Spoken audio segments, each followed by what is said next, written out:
인간은 망각의 동물이라고 합니다.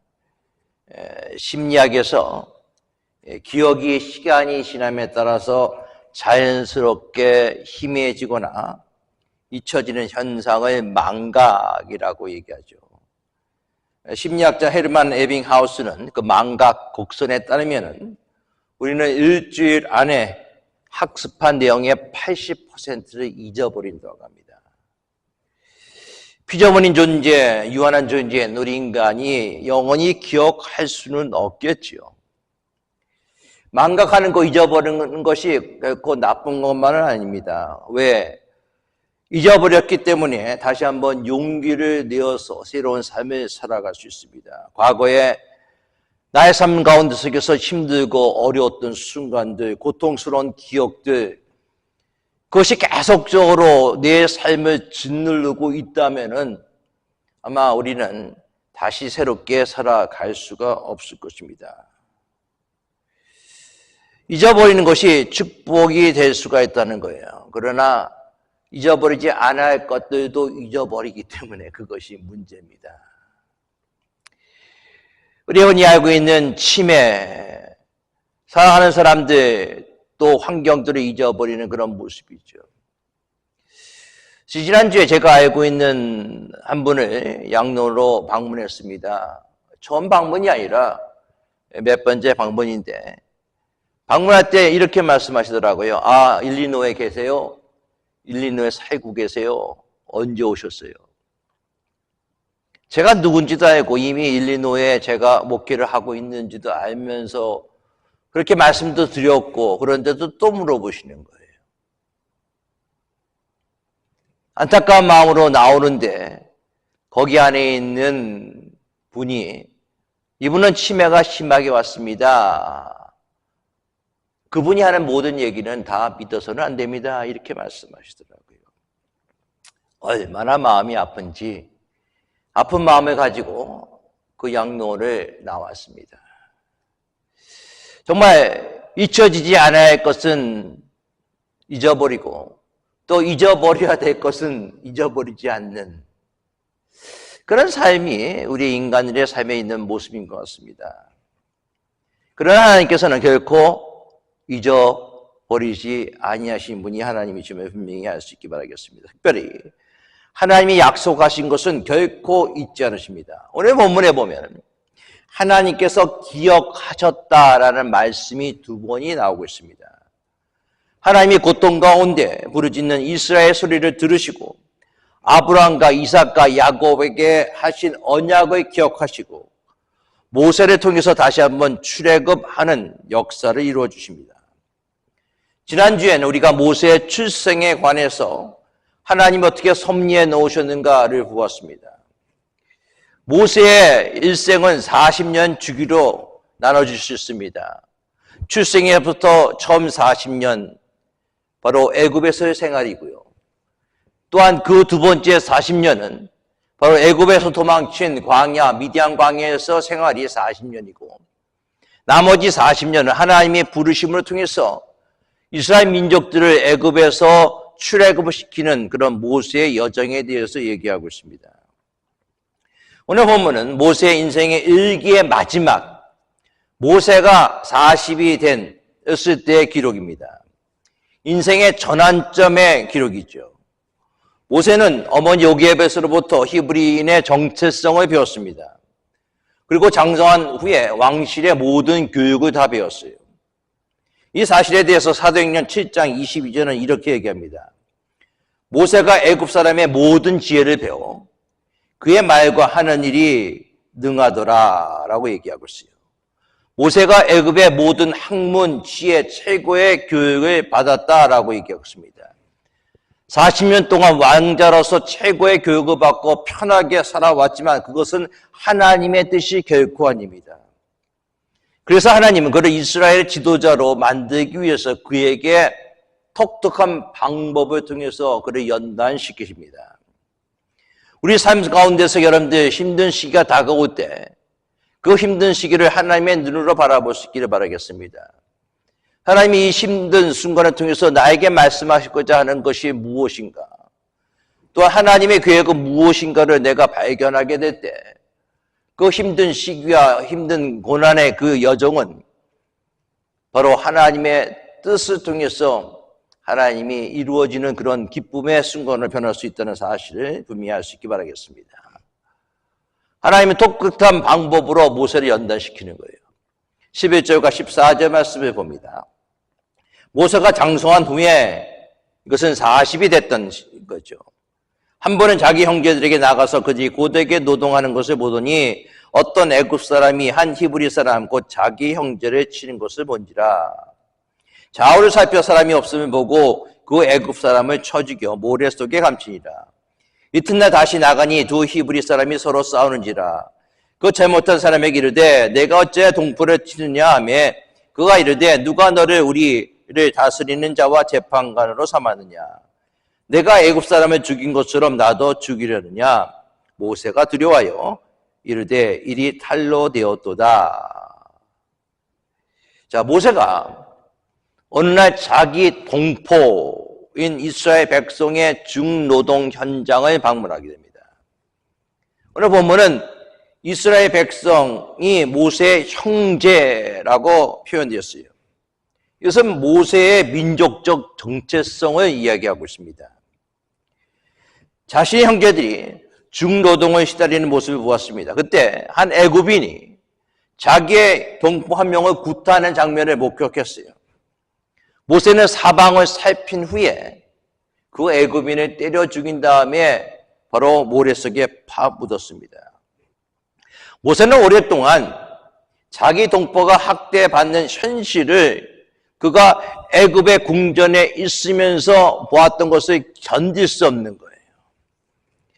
이것은 개인적인 원한을 위한 살인사건이라기보다는 억울하게 지배받는 민족의 정당한 저항이다라고 이야기할 수 있습니다. 왜냐하면 사도행전 7장 23절, 24절은 이 사건에 대해서 이렇게 말하고 있습니다. 나이 40이 되매 그 형제 이스라엘 자손을 돌볼 생각이 나더니 한 사람의 원통한 일 당함을 보고 보호하여 압제받는 자를 위하여 원수를 갚아 애굽 사람을 쳐 죽이니라 기록하고 있어요. 마치 한국의 안중근 의사처럼 한국의 독립투사들처럼 고통받고 억울함을 당하고 있는 민족을 위해서 일본 사람들을 죽이고 또한 어떤 저항을 하고 하는 그러한 일들, 독립운동을 한 것이다 라고 그렇게 표현하고 있다는 것이죠. 자, 애굽인을 죽였을 때 모세는 자신의 동족이라고 생각하는 이스라엘 백성들이 자기를 인정하고 자기를 받아주겠거니라고 아마 생각한 것 같아요. 그런데 결과는 무엇입니까? 그들이 모세를 받아두지 않았다는 거예요. 히브리인들끼리 싸울 때 모세가 그들을 책망합니다. 그때 그들은 이렇게 얘기하죠. 누가 너를 우리의 주제와 법관으로 삼았느냐? 너는 애굽의 왕자가 아니냐? 너는 우리들과 다르다. 너는 왕실에서 고급 교육을 받고 왕자로서 그렇게 편하게 40년 동안 살아왔는데 지금 네 자신이 우리와 똑같은 히브리인 행사를 하려고 하냐? 너는 결코 히브리인이 될 수가 없다 하면서 받아주지 않는 것이죠. 그런데 이 사건을 애굽 사람은 어떻게 보고 있는가? 이제까지 모세는 애굽 사람으로 애굽의 왕자로서 40년을 살아왔습니다. 그렇게 대우해 주었어요. 그런데 갑자기 돌변하는 것입니다. 15절입니다. 바로가 이 일을 듣고 모세를 죽이고자 쳤는지라. 여러분, 당시 문화에서는 왕이나 왕자가 종, 슬레이브를 한 명쯤 죽이는 것은 큰 문제가 되지 않습니다. 그것 또한 자기에게 잘못했거나 자기의 대든 그런 동족이라 하더라도 왕의 권리, 왕제의 권리로 당연히 죽일 수가 있었지요. 그런데 바로는 모세를 왕자로 생각하지 않는 것입니다. 애굽 사람으로 받아들이지 않아요. 모세를 죽이려고 하였습니다. 이집트의 왕자인 모세, 어떻게 보냐면 이복 동생이 될 수 있고 이복 형이 될 수 있는 모세를 죽이고자 하였다라고 얘기하고 있어요.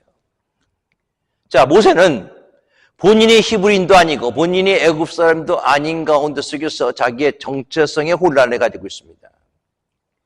그가 미디안으로 도망갔을 때 모세를 처음 본 이드로의 딸이 모세에 대해서 이렇게 얘기합니다.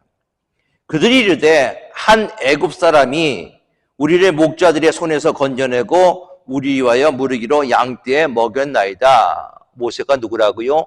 애굽 사람이라고 얘기하고 있어요.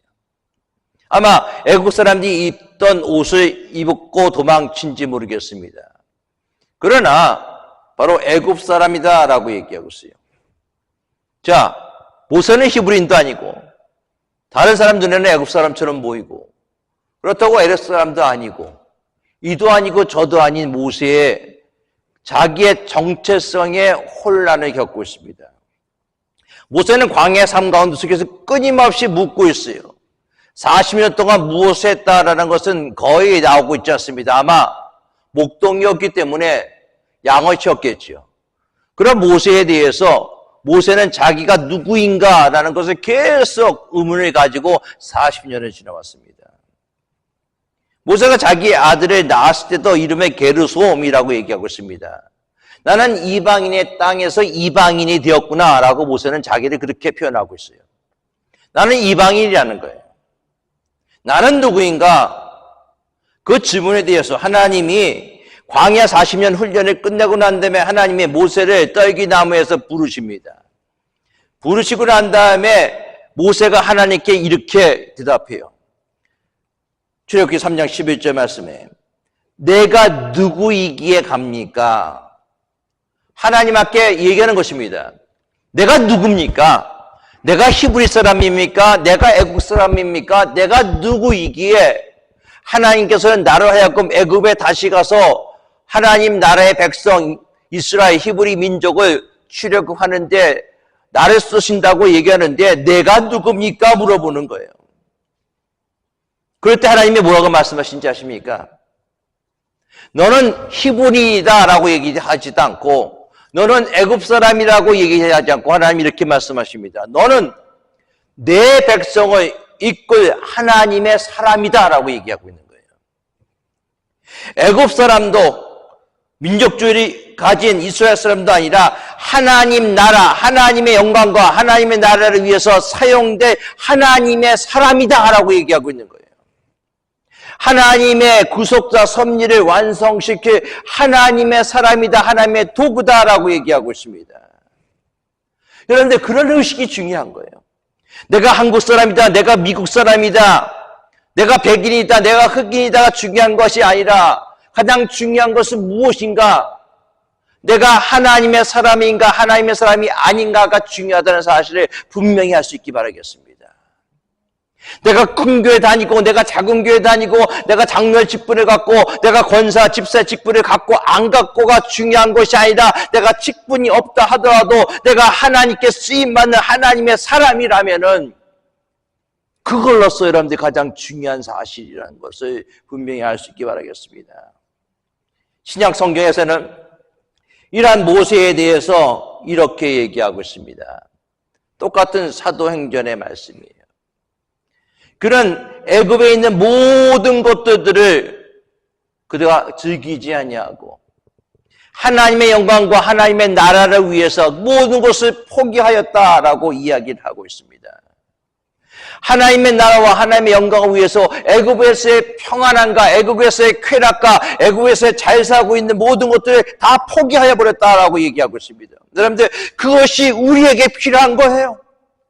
하나님이 우리에게 원하시는 것은 무엇인가? 내가 이 세상에서 잘 살고 잘 먹고 편하게 지내는 것이 아니라 하나님의 나라와 하나님의 영광을 위해서 내가 모든 것을 포기할 수 있는 그 믿음, 그 믿음을 하나님께서는 우리에게 요구하고 계시다는 사실을 분명히 알 수 있기를 바라겠습니다.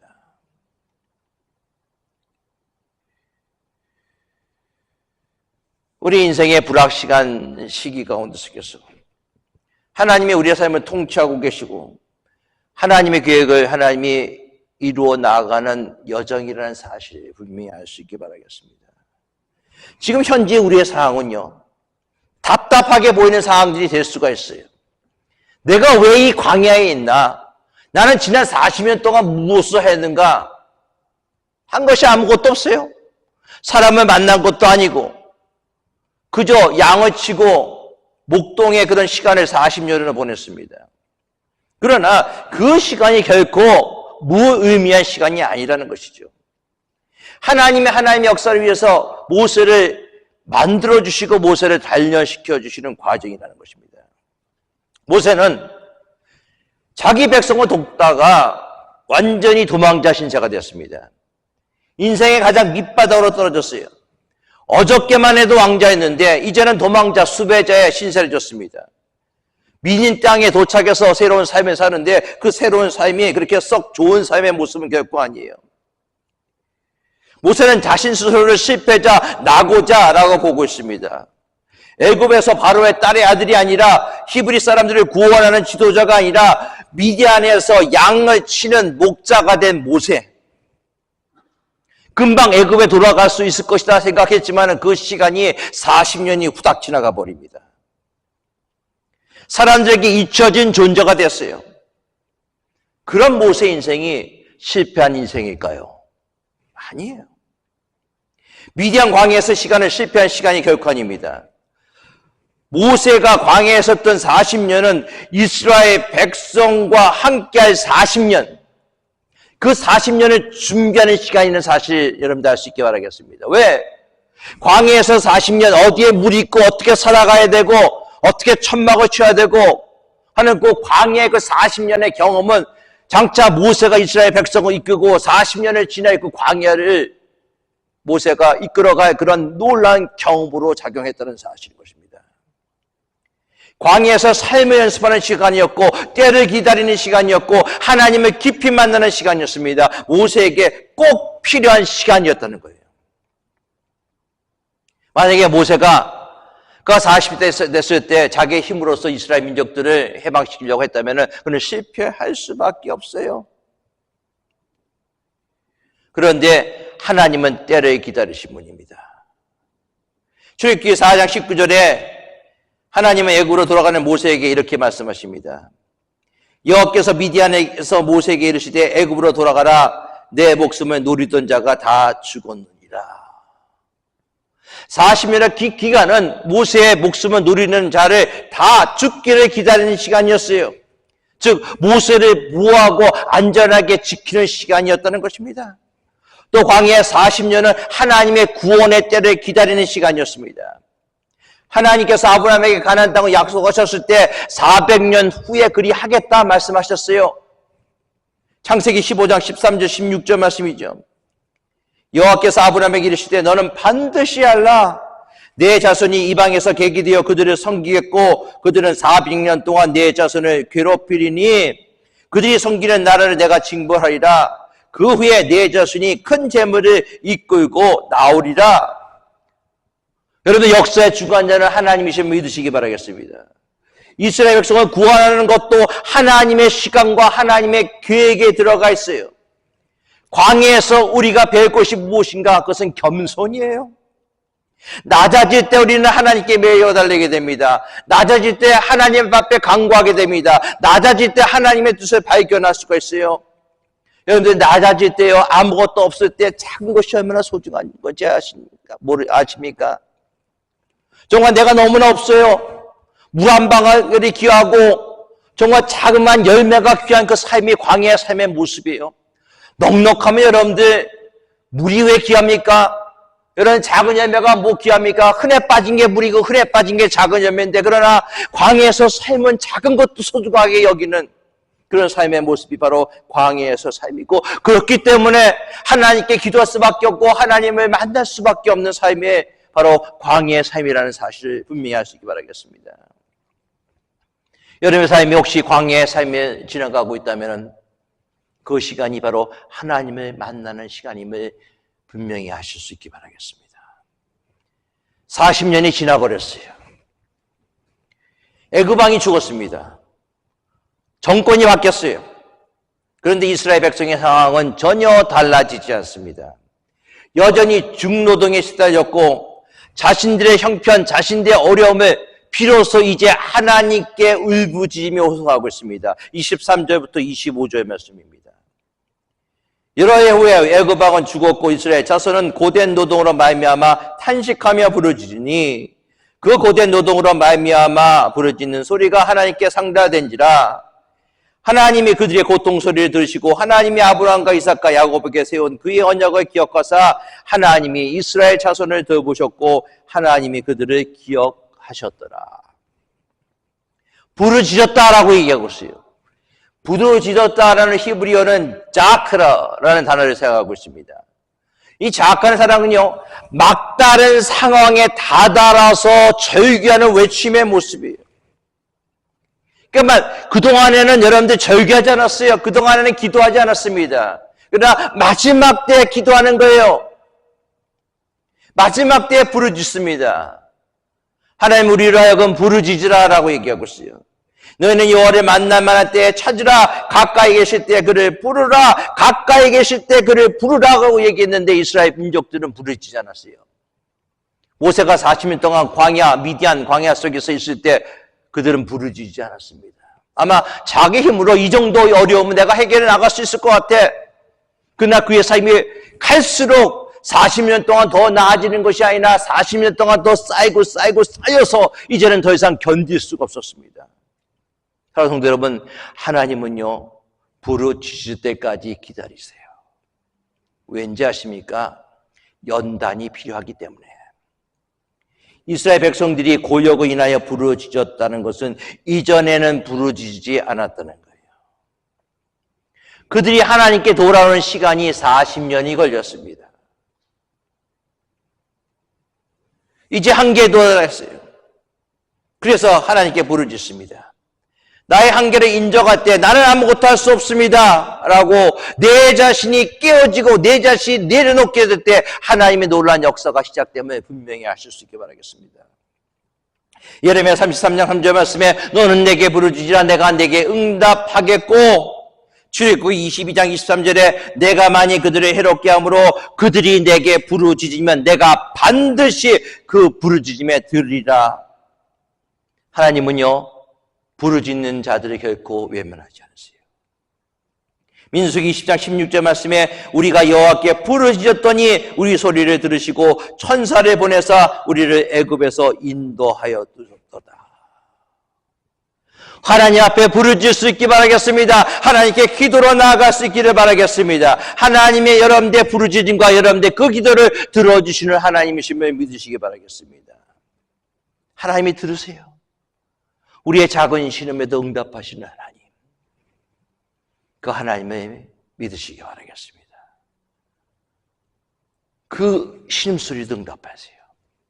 하나님이 들으셨습니다. 그리고 어떻게 하셨어요? 언약을 기억하셨다. 어떤 언약입니까?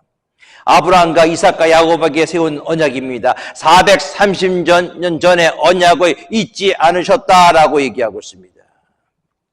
하나님이 이미 아브라함에게 약속하신 거예요. 이삭에게 약속하신 것입니다. 야곱에게 약속하십니다. 그런데 야속하게도 시간이 430년이 훌 흘러가 버렸어요.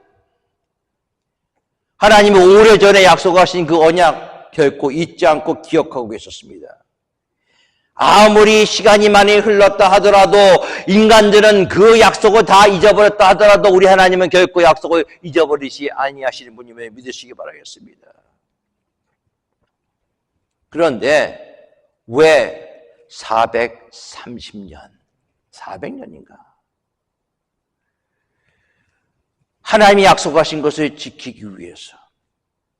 그런데 본문은 그렇게 쉽게 이야기하지 않아요. 이것은요, 이미 성경에 대해서 다 알고 있는 우리에게 해당되는 말씀입니다. 그렇죠? 자, 우리가 그때 당시에 애굽 땅에 살고 있는 히브리인으로 돌아가기를 원합니다.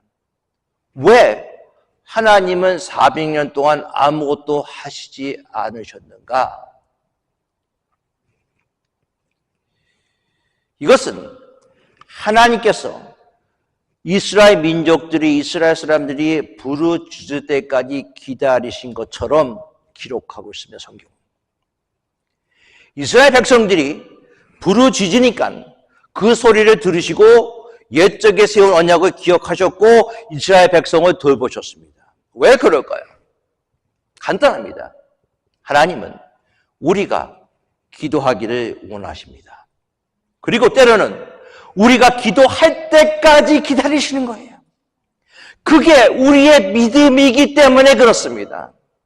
하나님께서는 당신이 사랑하는 자녀들이 기도함을 통해서 하나님 앞으로 나아오기를 원하십니다. 하나님이 그냥 해 주실 수도 있어요. 그러나 내가 하나님께 나와서 기도할 때 하나님은 그것을 기뻐하시고 그 기도에 응답하시는 하나님이십니다.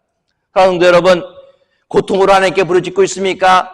하나님이 외면하시고 듣지 않으실 때 보십니까? 아니에요. 하나님은 듣고 계십니다. 내가 고통을 당한다는 것은요, 살아있다는 증거예요.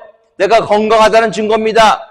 내가 고통을 당하면 하나님의 만나는 축복이 있으면 여러분들이 분명하실 수 있기 바라겠습니다. 나의 작은 고통, 나의 작은 어려움들이 하나님의 만나는 그런 교량이 될 수 있다는 사실을 알 수 있기 바라겠습니다. 내가 힘들고 어려울 때, 아무리 기도해도 응답이 없을 때, 때로는 우리가 느끼기를 하나님이 아무것도 안 하고 계신다고 느껴질 때도 하나님은 아무것도 안 하시는 것이 아니라 여러분들이 하나님 앞으로 나오기를 원하시고 여러분들이 기도하기를 원하시고 하나님이 그것을 받아주셔서 하나님이 놀라운 역사를 이루어주기 원하신다는 거예요. 그것이 하나님의 계획이에요. 430년 동안 하나님이 아무것도 안 하셨다고? 아니에요. 하나님이 이스라엘 민족들을 정말 하늘의 모래처럼, 하늘의 별처럼, 바다의 모래처럼 하나님께 많이 만들어 주셨어요. 애굽에 들어가서 70명이 애굽 땅에 들어갑니다. 그러면서 장정만 60만이 되는 사람들이 출애굽하였습니다. 하나님이 430년 동안 그렇게 하신 거예요. 그 기간 동안 하나님의 역사하셨습니다. 이스라엘 민족들을 축복하셨어요. 그리고 난 다음에 하나님이 그러한 이스라엘 민족들을 출애굽하기 위해서 하나님은 네 가정에서 모세를 태어나게 하셨고 남자아이가 태어나면 다 죽어야 할 상황에서 모세를 살려서 애굽 왕 바로의 궁전에 들어가게 하셨고 모세가 장성하여서 40이 되었을 때 백성들이 학대받는 모습을 보고 울분을 참지 못해서 애굽 사람을 죽이고 그것을 통해서 그가 미디안 광야에 도망갔을 때 미디안 광야에서 모세를 연단시키고 훈련시켰던 모든 것들 하나님의 계획과 하나님의 섭리 가운데 속에서 이루어졌다는 사실인 것입니다. 이제 때가 됐어요. 때가 돼서 이스라엘 백성들이 부르짖으니 그 부르짖던 시기가요. 성경이 이렇게 얘기합니다. 바로가 죽었다. 모세를 죽이려고 하는 왕이 죽은 이후에라는 거예요. 기가 막히지 않으세요, 시간이? 하나님께서 이스라엘 백성들이 노예 생활의 고역으로 인해 부르짖기 전에 이미 모세를 준비하셨고 미디안 광야에서 모세를 훈련시키셨고 하나님의 언약을 이루시기 위해서 이미 행동하셨다는 거예요. 우리의 구원도 마찬가지예요. 여러분들 구원도. 여러분들 성경이 이렇게 얘기합니다. 때가 되었을 때 하나님은 하나님의 아들 예수 그리스도를 이 땅에 보여내 주셨고요. 우리가 아직 연약할 때, 우리가 아직 죄인 되었을 때, 우리가 하나님의 원수로 지낼 때 하나님께서 예수 그리스도 독생 예수 그리스도 이 땅에 보내주셔서 우리를 구원으로 이끌어 주셨다는 거예요. 정확한 하나님의 때예요. 하나님은요 언제나 우리보다 앞서가시는 하나님이심을 믿으시기 바라겠습니다. 그래서 우리는 여호와 일의 하나님을 믿어야 돼요. 준비시켜 주시는 하나님, 예비하시는 하나님, 하나님이 준비시켜 주시고 하나님이 여러분들의 삶을, 여러분들의 가정을, 여러분들의 자녀를, 교회를 하나님이 준비시켜 주시고 예비해 주셨다는 믿음을 가지고 나아갈 때 그것을 믿음의 눈으로 바라볼 때 내가 두려워하지 않냐고 걱정하지 않을 수도 있다는 것입니다. 하나님은 여러분들이 가야 될 길을 알고 계세요. 미리 보고 계십니다. 하나님이 우리에게 필요한 것이 무엇인지 이미 알고 계십니다. 우리보다 앞서가신 하나님께서 가장 좋은 길을 준비시켜 주신 줄 믿으시기 바라겠습니다. 그런데요, 중요한 사실 하나가 있어요.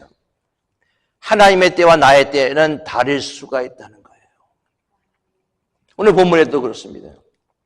하나님께서 이스라엘 백성의 부르짖음을 들으시고 아브라함과 이삭과 야곱에게 세우신 언약을 기억하셨어요.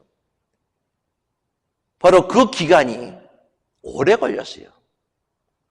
80년, 모세가 태어나고 난 다음에 80년이 지나갔습니다. 아브라함에게 자식을 주겠다 약속하시고 이삭을 낳게 하시기까지 25년이 걸렸어요. 우리 생각에는 하나님께서 아브라함에게 내가 자식을 주겠다 하면 그 다음에 임신할 줄 알았어요. 그러나 그렇지 않아요. 25년의 시간이 지나갔습니다.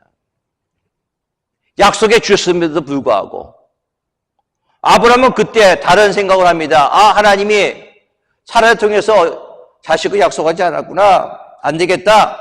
내 생각으로 해야 되겠다. 아니죠.